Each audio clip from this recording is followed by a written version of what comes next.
solamente en esta condición, cuando es una resistencia pura, se encuentra en fase la corriente con la tensión. Solamente cuando hay una resistencia pura. Cuando hay una bobina, no se cumple lo que anotamos acá. Y cuando hay un capacitor, tampoco se cumple. Y si tengo la mezcla de bobina, capacitor y resistencia, tampoco se cumple. Solamente se va a cumplir que están en fase si tengo resistencias puras en un circuito de alterna. Bien. Sigamos un poquito más adelante. Entonces, ya que tenemos definida esta función, vayamos, bueno, acá arriba, como está definida, se puede representar como un vector, o sea, una función, la que tenemos acá, vamos a ver, la función, la expresión,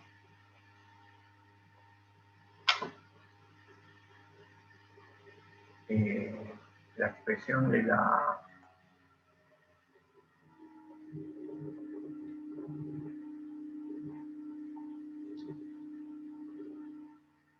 corriente alterna,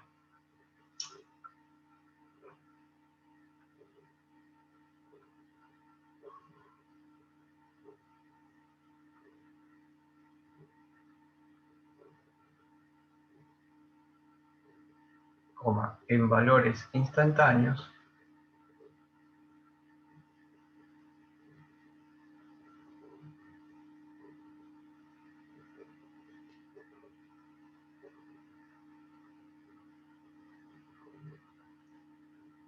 la expresión de la corriente alterna en valores instantáneos se puede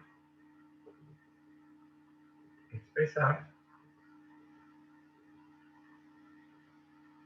como un vector que gira a una velocidad angular omega, a una velocidad angular omega, y a este vector se lo denomina fasor.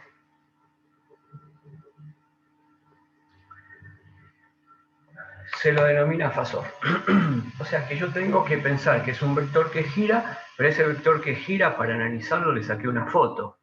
Entonces, al sacar una foto, tengo que el vector está girando desde 0 hasta 360. Si yo le saco una foto cuando gira, puede ser que el vector esté a 30 grados, 40 grados, 50 grados, a determinado ángulo de fase. Y trabajo con ese vector. Entonces, yo tengo la expresión, si nosotros tenemos, si E de omega por t es igual a 50 por el seno de omega t más 45 grados, para pasarlo a su forma, vamos a llamar el término fasorial. Ya estamos con los términos de corriente alterna. A este vector se lo denomina fasor, vector, y su forma fasorial. Y miren, en su forma fasorial, voy acá al valor máximo y lo marco. voy al ángulo de fase y lo marco. Vamos a anotar acá que esto era ángulo de fase.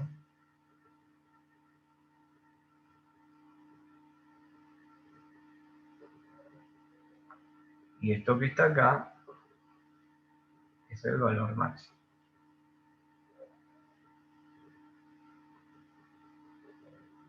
Entonces,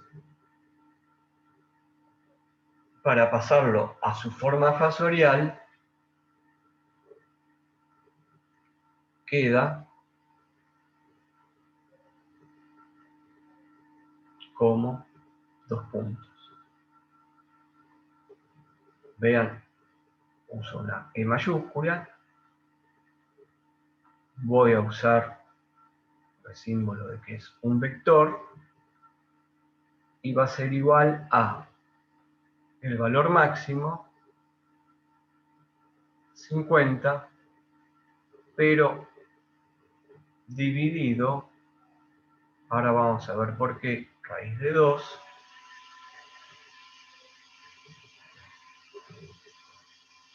con este vector, un ángulo donde me aparece la fase inicial, 45. Esto es, esta que está acá, es haber transformado esta función de tensión instantánea, una función seno, la transformé en un vector que está girando a una velocidad omega. Omega es esto que está acá. Esto que está acá es la velocidad angular. Entonces anoto velocidad angular.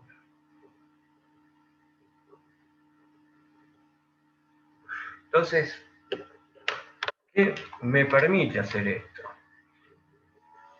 Yo voy a representar este vector.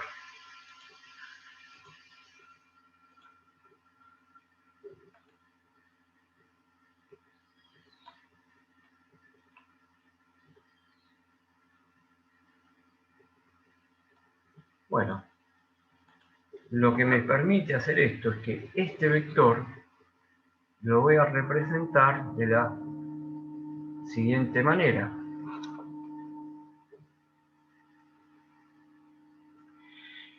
Quiero marcar, pues son 45 grados, entonces pongo 2, 4, 6, y acá pongo 2, 4, 6, y teóricamente acá donde se corten, tengo los 45.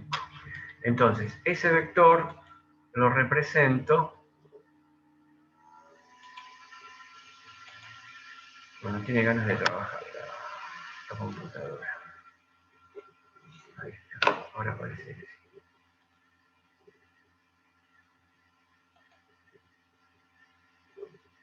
Ahí está. ¿Qué longitud le doy? Y yo le pongo la escala. Yo le armo la escala. Pero ahí representé la tensión. Entonces, miren, es mucho más sencillo, ¿no? De estar representándola de esa manera, y la representé de esta manera, donde tengo acá los 45 grados, y acá tengo el módulo, que lo anoto así ahora, 50 sobre raíz de 2, que es el módulo. Lo voy a poner como módulo. Generalmente cuando hagamos cálculos, a veces se puede obviar ponerle el módulo, como ponerle que es un vector, ¿no? Ya sabemos que es un vector. Ahí tenemos 45 grados, y acá ¿qué tenemos? Ojo que esta tensión, esta transformación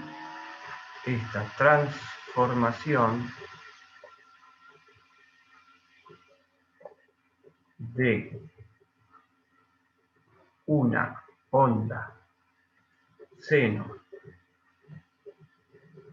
o coseno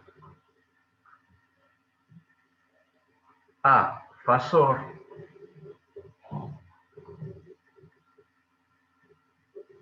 se da en el plano complejo.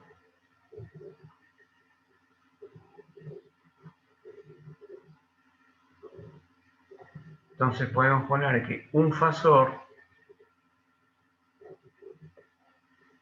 es un número complejo.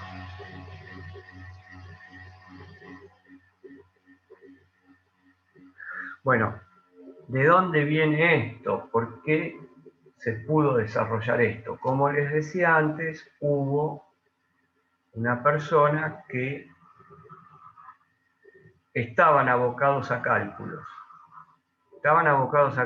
Y los cálculos, entonces, vamos a ponernos en situación, años por allá, por el 1940, 1950, compañía General Electric, y se desarrollaban cálculos, y los cálculos se imaginan que son engorrosos, si uso valores instantáneos.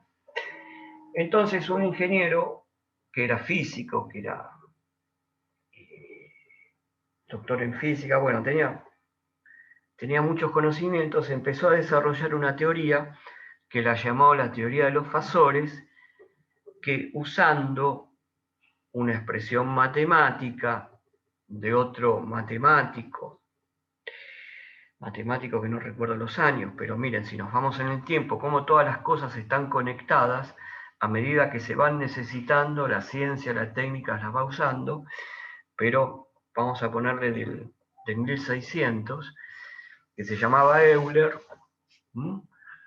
desarrolló unas ecuaciones donde relacionaba la función seno y la función coseno en el plano complejo. Lo que fue es eso, relacionó esas funciones con unas funciones complejas. Usando todos esos conocimientos, este físico desarrolló la teoría de los fasores y nos allanó el camino, porque vean ustedes, yo ahora tengo que resolver este ejercicio que está acá. Entonces, veamos, si resuelvo el ejercicio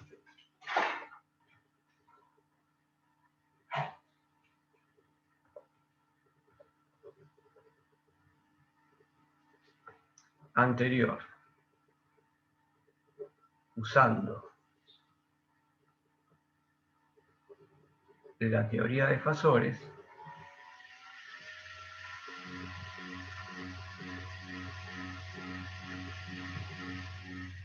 vemos que la tensión de alimentación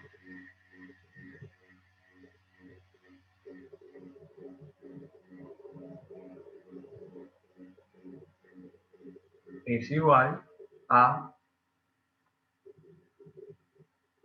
E, y ahora vamos a ver por qué esa raíz de 2, ángulo 45 grados. Entonces, el circuito me queda de la siguiente manera.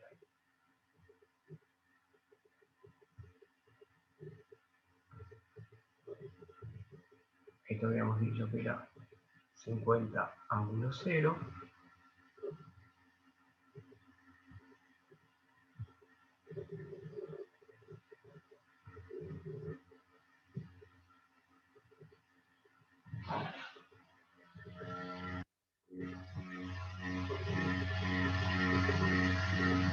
Voltios. Por lo tanto, lo que yo quiero averiguar es la corriente, perdón, voy a ponerle la I mayúscula, para que no se confunda con valor instantáneo. Bueno, entonces el cálculo es muy directo y usa el mismo color. es igual a 50 sobre raíz de 2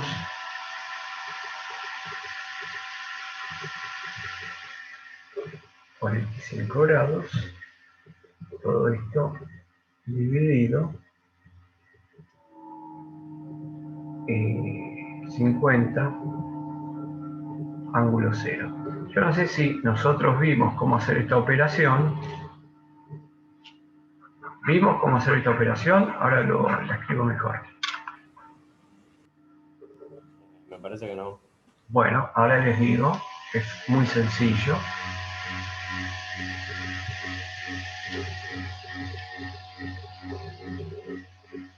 Puede ser que se dividen los valores y se restan los ángulos.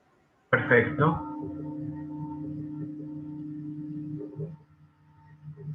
Ahora lo hacemos en un paso, así todos. Bueno, la tensión tengo 50 sobre raíz de 2, que es 45 grados, y estos son volt. Y acá abajo tengo ohm, que son 50 ángulo 0. Entonces, como han dicho, es 50 sobre raíz de 2 dividido 50 por un lado, y por el otro lado hago 45, que es este ángulo, con su signo, que es positivo, menos, siempre va el menos, el ángulo del denominador, que en este caso es 0, y con el signo que tiene acá adelante. Bueno, y esto me va a dar 45, lógicamente. Y esta operación que está acá me queda 1 sobre raíz de 2.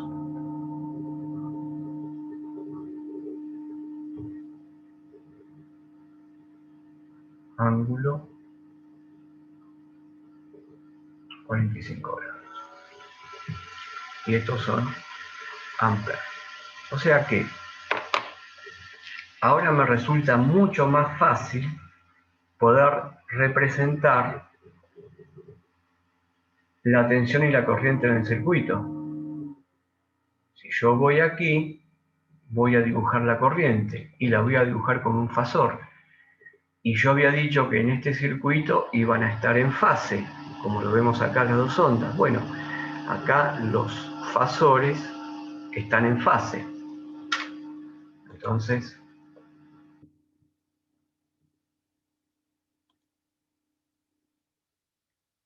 voy a usar una escala, para la corriente.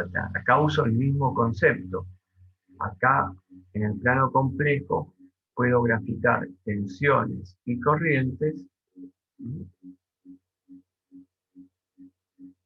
Entonces, le voy a dar otra escala.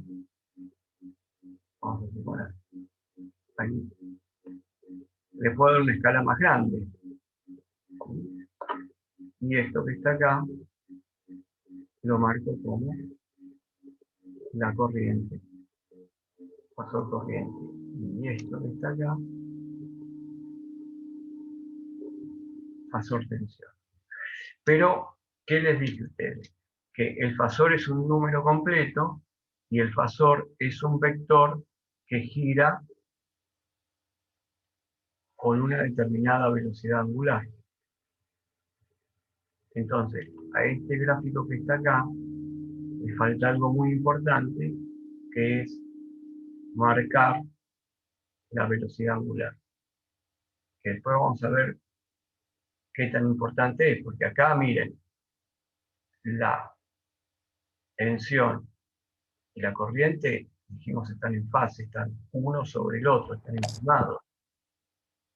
El ángulo de fase entre este vector y este vector es 0. Pero cuando yo hago un diagrama fasorial, como en este caso, tengo que yo marcar siempre la velocidad angular y el sentido de giro, que se marca este sentido de giro. ¿Por qué se marca este sentido de giro? Se marca ese sentido de giro porque yo comienzo a contar los ángulos a partir de acá, 0 grados. Y si los ángulos los empiezo a contar a partir de acá, para mí los ángulos son positivos.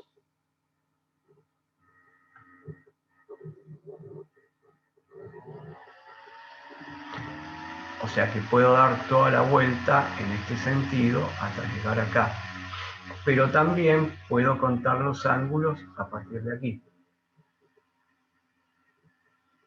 Pero si cuento los ángulos a partir de 0, pero en sentido contrario, para mí esos ángulos, para diferenciar, los voy a marcar como negativos. Estos son los convenios de signos que se usan en el diagrama fasorial. Y esto que está acá se lo llama diagrama fasorial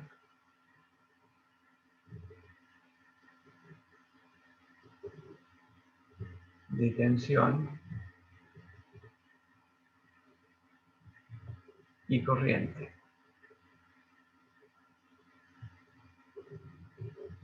Acá tenemos los números imaginarios positivos, imaginarios negativos, y acá están los reales positivos, y acá irían los reales negativos. O sea que estos dos vectores, tiene que quedar claro esto, que estos dos vectores están girando al mismo tiempo y están partiendo desde este punto y llegando nuevamente a este punto, siempre con el mismo módulo, la misma velocidad y siempre en fase, siempre superpuestos, uno superpuesto al otro. Bueno, lo que hicimos acá, vamos a recapitular un poquito, nos metimos con los valores instantáneos. En estos valores instantáneos definimos esta función con este determinado ángulo de fase. Obtuvimos muy rápidamente los valores de dónde comenzaría, qué valor de tensión tendría cuando cruce por 0, y pudimos identificar la forma de onda y tratamos de resolver este ejercicio usando los valores instantáneos. De acá sacamos conclusión primera que resolver de esta manera para una resistencia y graficar la tensión y corriente es complejo. Entonces tratamos de buscar una forma de escribir los valores instantáneos como fasores. Y lo que usamos nosotros, como que dimos por entendido muchas cosas y dijimos, mira, esto se puede representar así. En la próxima clase vamos a ver bien de dónde viene esto. Pero acá tenemos como un pantallazo de cómo vamos a trabajar con las señales alternas. ¿Cómo vamos a trabajar? ¿Y cómo vamos a trabajar con las señales alternas? Siempre como si fuera un fasor. Los representamos en el plano complejo. Vimos que es mucho más sencillo porque es marcar un vector con un determinado ángulo y siempre marcar el sentido de giro de los vectores. Esto es importante. Si falta esto, es como que no está bien. Aunque ustedes me pueden decir, bueno, pero yo marqué, pero no está bien porque este sentido de giro después a mí me va a permitir saber quién adelanta y quién atrasa. Vean lo que les quiero decir. Bueno, vamos a terminar con esto. Bueno, y acá lo resolví en forma fasorial, que es mucho más sencilla. No tengo que hacer grandes cuentas y se resuelve inmediatamente el circuito. ¿Qué les quiero decir? Que es importante ese sentido, porque voy a hacerlo acá rápidamente. Voy a hacerlo rápidamente, por ejemplo, esto.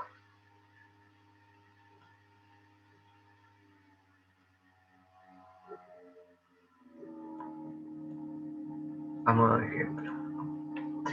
Yo dibujo una tensión que me da un determinado ángulo de fase. Vamos a usar lo mismo. Vamos a hacer un ejemplo.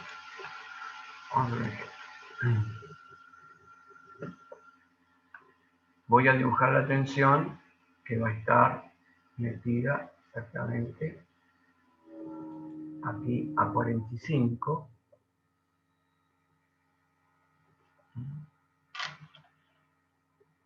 Lo voy a hacer más o menos.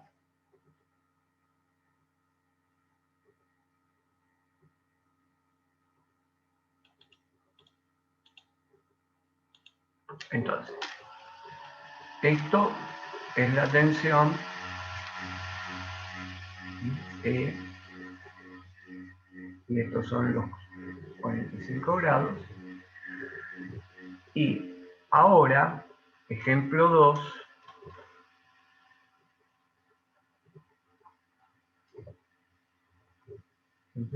resolvamos el siguiente circuito.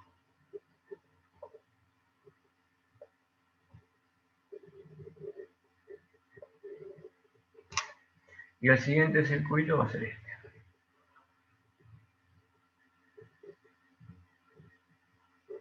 Z va a ser 50, ángulo 35 grados ohm. Bueno, ahí ya no es pura la resistencia, no es pura la... no es una resistencia pura. Esta tensión que está acá, vamos a respetar 50 sobre raíz de 2, ángulo 45, y queremos calcular la corriente, es un vector. Esto acá es un vector. Bueno, para calcular la corriente usamos la ley de Ohm y nos queda 50 de nuevo sobre raíz de 2, ángulo 45, y acá abajo me queda 50, 35. Entonces es hacer 50, hago la operación acá, ¿no? Me quedaría 50 raíz de 2 por 50, que es la división de los módulos.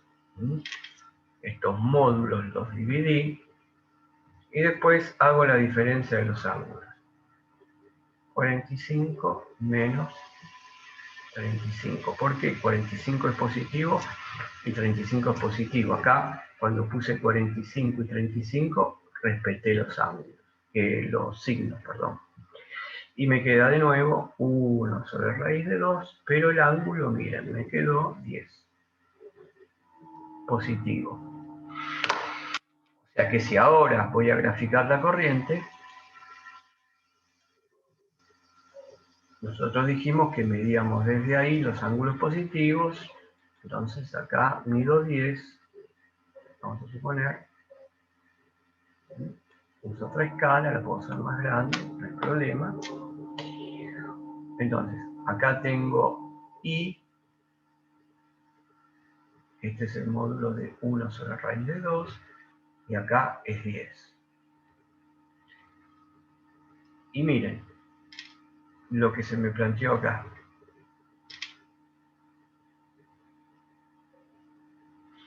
Este circuito que está acá, esta impedancia, que ya lo vamos a ver, es una Z de características inductivas. O sea, predomina una bobina acá, una resistencia con una bobina. Esto, si lo quiero simplificar, yo lo dibujaría así, como una bobina con una resistencia. Entonces vean, yo no les puse el sentido de giro. Y entonces viene uno y me dice, ah, mira, la tensión adelanta la corriente. Viene otro y me dice, sí, pero si esto gira para acá, la corriente adelanta la tensión. Entonces estamos en un problema. ¿Quién adelanta a quién? Esto nos evita problemas. Entonces acá sabemos que en un circuito de estas características, la tensión adelanta la corriente siempre. Eso lo vamos a ver bien, ¿no? Pero acá lo que les quiero mostrar es la importancia que tiene. Y entonces puedo definir, miren acá, entre tensión y corriente, se define un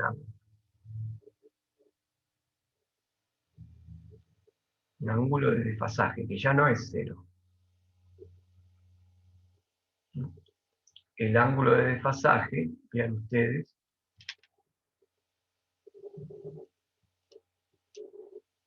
vean qué marqué, porque esto se cumple siempre, siempre, siempre. Siempre se cumple esto. El ángulo de desfasaje entre la tensión y la corriente lo da el ángulo de la impedancia. Y si no, miren acá arriba,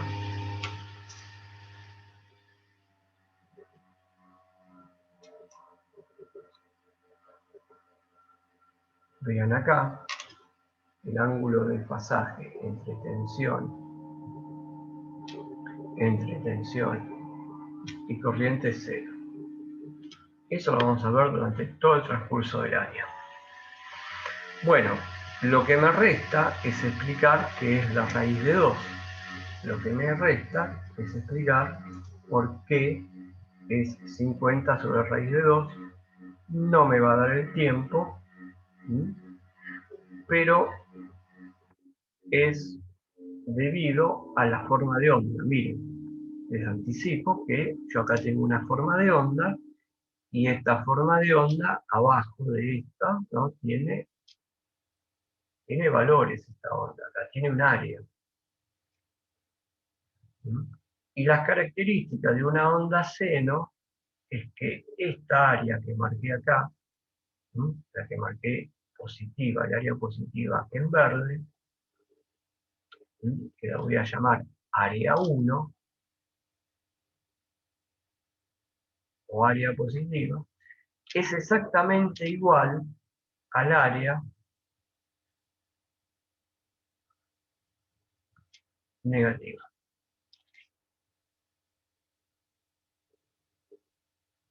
Son iguales. El área positiva es igual al área negativa. Y esto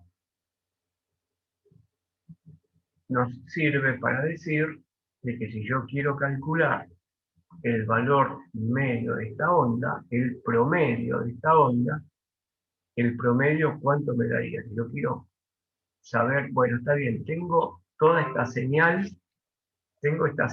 que está variando punto a punto. Aquí me está variando punto a punto, pero yo quiero saber cuánto me representa. ¿Qué promedio de tensión tengo? ¿Cuál es mi promedio? Entonces, ¿ustedes qué harían? Bueno, fácil. Calculo el área positiva, calculo el área negativa. Claro, me voy a encontrar que el área negativa, cuando se la sumo a la positiva, va a ser una diferencia de áreas. Si las dos áreas son iguales, el valor medio me va a dar 0. Bueno, esta es la introducción para la próxima clase. Entonces, Ya se va a cortar. Nos vemos